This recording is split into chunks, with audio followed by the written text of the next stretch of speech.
bonsoir, nous sommes le mercredi 7 septembre. Merci de nous retrouver pour cette nouvelle édition du 7-8, le journal. On commence tout de suite avec le sommaire. L'ancien président et candidat à la primaire de la droite et du centre était hier dans les Yvelines, son premier déplacement en Île-de-France depuis l'officialisation de sa candidature, nous y étions. Et le conseil départemental fait sa rentrée, le point sur sa politique concernant les collèges à suivre dans cette édition.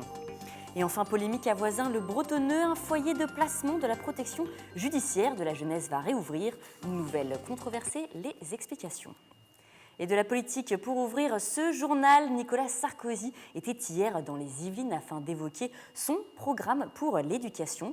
C'était son premier déplacement en Île-de-France depuis l'officialisation de sa candidature à la primaire de la droite et du centre. Entre dédicaces et table ronde, l'ancien président n'a jamais évoqué ouvertement ses soucis judiciaires. Regardez.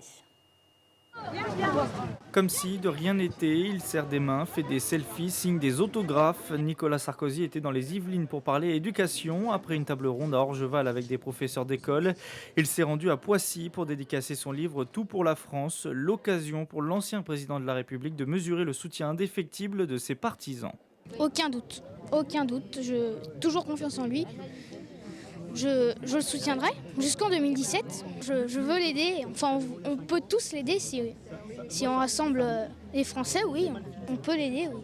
Je ne vois pas qui d'autre peut nous sortir de ce guêpier dans lequel on est aujourd'hui, entre les attentats, Calais, le social qui nous prend un argent monstrueux aujourd'hui, les subventions des communes qui disparaissent comme neige qui fond au soleil. Voilà, donc je pense qu'il n'y a que M. Sarkozy, oui, aujourd'hui, franchement, qui peut faire quelque chose pour la France. Soutien également du côté des élus locaux, alors que Nicolas Sarkozy a vu son agenda judiciaire se remplir en début de semaine avec l'annonce de son éventuel renvoi devant le tribunal dans l'affaire des comptes de campagne.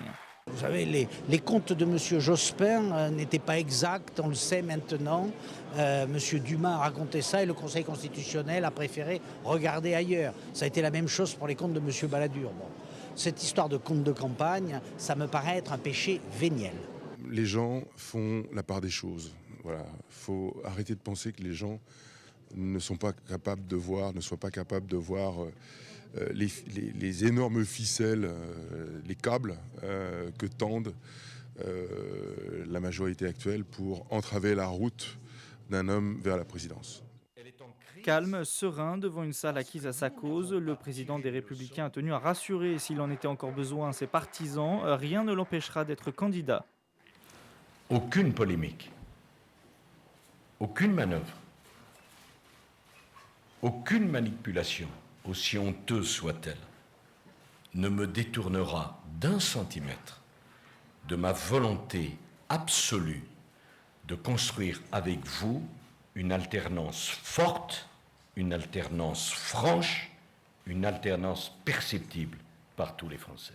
Avant la présidence, Nicolas Sarkozy devra passer par la case primaire. Les candidats officiels seront connus le 9 septembre pour une élection les 20 et 27 novembre prochains. Et autre déplacement dans le département récemment, celui du ministre de la Défense, Jean-Yves Le Drian. Il était à Saint-Germain-en-Laye en fin de semaine dernière pour inaugurer le siège de X-Blue, une entreprise de haute technologie spécialisée dans les domaines de la navigation, l'imagerie et l'océanographie. Ses clients sont aussi bien militaires que civils. Écoutez. Les grands enjeux commerciaux, les grands enjeux technologiques, les grands enjeux militaires du XXIe siècle, ce seront les enjeux maritimes. Et la France, c'est le deuxième pays du monde pour sa superficie maritime. On ne le sait pas assez. Et donc, en plus, si l'on a des entreprises capables d'explorer, d'innover dans ce domaine, elles peuvent être en tête dans la compétition mondiale. C'est le cas dans certains domaines et c'est le cas en particulier là sur les centrales inertielles dont on a parlé, mais aussi sur l'acoustique sous-marine dont X-Blue a une spécialité. Jean-Yves Le Drian, micro d'Yveline Première. Autre visite, c'est celle de Martine Pinville, secrétaire d'État chargée du commerce, de l'artisanat, de la consommation et de l'économie sociale et solidaire. Elle se rendra demain, jeudi 8 septembre, à Fontenay-le-Fleury pour visiter l'atelier de réparation d'appareils électroménagers d'hommes. Ce déplacement sera bien sûr l'occasion pour la secrétaire d'État de rappeler l'action gouvernementale en matière de protection des consommateurs. Et le conseil départemental des Yvelines fait sa rentrée cette semaine. Pierre Bédier, le président du conseil départemental, s'est rendu au collège René Descartes de Fontenay-le-Fleury. C'était ce lundi 5 septembre. L'occasion de mettre en avant la politique pour cette rentrée en faveur des établissements yvelinois. Un reportage signé Nicolas Kirillovitz. 72 millions d'euros d'investissement cette année, 430 jusqu'en 2020. Le département des Yvelines maintient ses ambitions en faveur des 138 collèges privés et publics du département. Pour cette rentrée, 5 établissements sont encore en travaux. C'est le cas notamment du collège René Descartes à Fontenay-le-Fleury. Fin du chantier prévu pour l'an prochain. Nous considérons que l'investissement dans le secteur des collèges est absolument stratégique, à la fois pour les familles, pour les enfants, mais aussi pour l'attractivité du territoire. Et puis, à côté de ces dépenses très lourdes, il y a bien entendu un effort fait sur le numérique, des tablettes numériques. 15% des collégiens yvelinois ont une tablette à titre expérimental. Et puis, leur sécurité, où en partenariat avec l'État et la région et les maires, nous allons chercher des solutions. Sécurité, numérique, restauration scolaire, les priorités sont nombreuses cette année. Un volet insertion est également mis en place avec le recrutement de 228 bénéficiaires du RSA. On a 1100 agents dans nos collèges et une grande partie, pas une grande partie, mais c'est quand même du personnel qui fait des tâches un petit peu difficiles. Ils sont arrêtés de temps en temps pour des problèmes de dos ou autres et on doit pallier à leur remplacement. Donc on a eu l'idée donc, de pouvoir mettre en place directement dans nos établissements des personnes qui sont bénéficiaires du RSA donc, et de les mettre en situation d'emploi. Donc ils sont là en plus pour pallier éventuellement l'absence de personnel, agents d'entretien, agents de restauration, agents d'accueil. La construction d'un collège innovant a également été évoquée. Celui-ci verra le jour en 2019 dans le quartier du Val-Fouré à Mantes-la-Jolie et permettra le développement d'une nouvelle méthode pédagogique axée notamment sur le travail en groupe. Les ajustements de la carte scolaire se sont poursuivis durant cette première semaine de rentrée dans les écoles yvelinoises afin d'apporter une réponse aux dernières situations restées en suspens. Quelques nouvelles mesures d'ouverture de classe ont donc été prises ces derniers jours, notamment une 5e classe de maternelle à l'école Moreau de Magny-les-Hameaux. Et nous prenons à présent la direction de Voisins-le-Bretonneux avec cette polémique. Après plusieurs années de fermeture, le centre de placement de la protection judiciaire de la jeunesse va réouvrir. La décision du ministère de la Justice soulève de nombreux mécontentements et incompréhensions du côté de la mairie, de l'opposition, mais aussi des riverains. Les explications sont signées Nicolas Dandry. À Voisins-le-Bretonneux, le centre de placement de la protection judiciaire va réouvrir après une fermeture en 2012. Il devrait accueillir 6 jeunes entre 16 et 18 ans ayant commis des délits.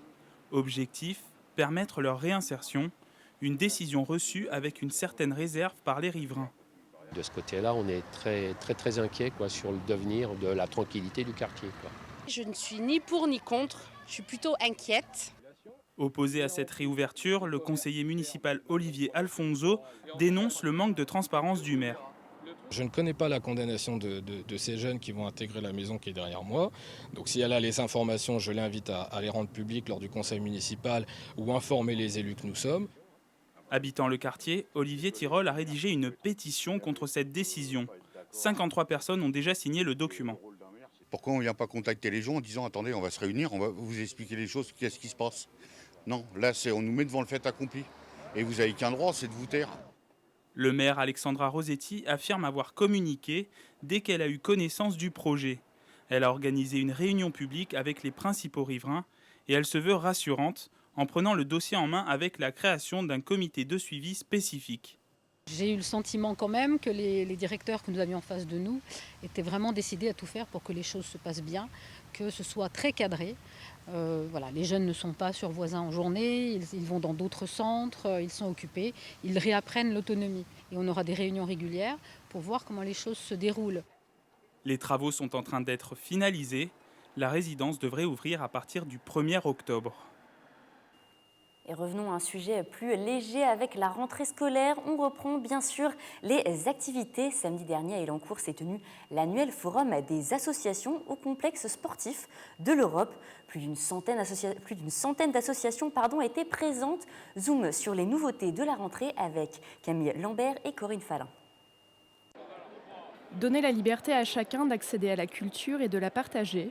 offrir plusieurs vies aux ouvrages. Tel est l'objectif du projet Boîte à livres, inauguré par le Lions Club d'Elancourt Aqualina, au Forum des associations organisé le week-end dernier à Elancourt.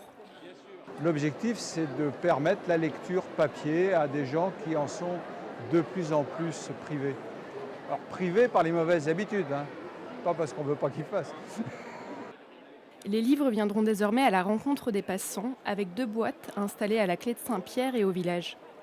Autre nouveauté de la rentrée, l'association Familicine 78, créée il y a un peu plus d'1 an par Christelle Cisler et son époux, présente pour la première fois au Forum des associations.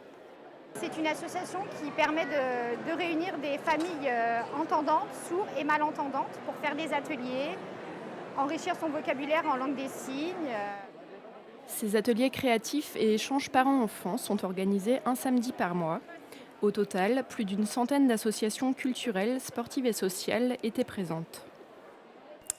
On parle à présent de la fête de l'Aïd el-Kébir. Les ventes de moutons pour cette fête ont commencé mercredi 7 septembre à Trappes, réservées aux habitants de l'agglomération de Saint-Quentin en Yvelines qui ont reçu des invitations. Elles seront ouvertes au public jeudi 8 septembre. Jonathan Duplessis est éleveur de moutons. Il participe à ce dispositif pour la 4e fois et chaque année, il vend plus de 1400 agneaux. L'opération est pour lui un succès. Je vous propose de l'écouter.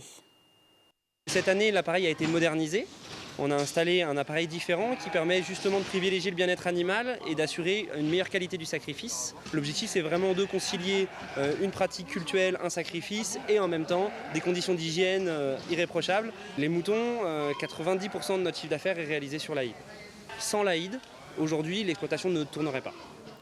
Et je vous le rappelle, les sacrifices auront lieu le lundi 12 et le mardi 13 septembre. C'est à présent la fin de cette édition. Je vous remercie de nous avoir suivis. Je vous retrouve demain pour une nouvelle édition du JT et vous souhaite une très bonne soirée.